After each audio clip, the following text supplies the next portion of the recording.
ଶୁଣ ସର୍ବେ ମନ ଦେଇ ଦଣ୍ଡର ନିୟମ କହୁଛି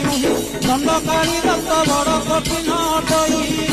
ଦଶାରମ୍ଭେ ସିଦ୍ଧି ହେବ ମନ୍ତ୍ର ପଇସାକୁ କନ୍ଧେ ପିନ୍ଧିବ ସେ ଯଜ୍ଞ ପବିତ୍ର ଅପବିତ୍ର ନ କରିବ।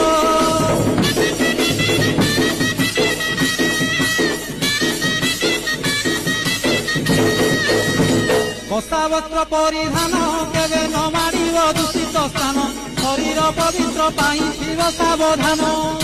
ଗୃହ ସଂସାର ଛାଡ଼ିବ ମାନ ପ୍ରସ୍ତ ପରି ଦୀକ୍ଷା ଧରିବ ଶ୍ରୀ ତୈଳ ଆମିଷକୁ ମନରୁ ତେଜିବ।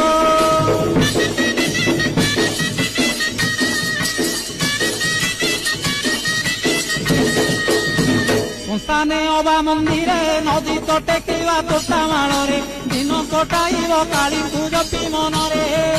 ନିଶା ଦ୍ରବ୍ୟ ନ ଖାଇନ ବିଳାସ ଦ୍ରବ୍ୟ ଦେବତା କରିନ ଚୌର ନ ହୋଇବ ସଂକଳ୍ପେ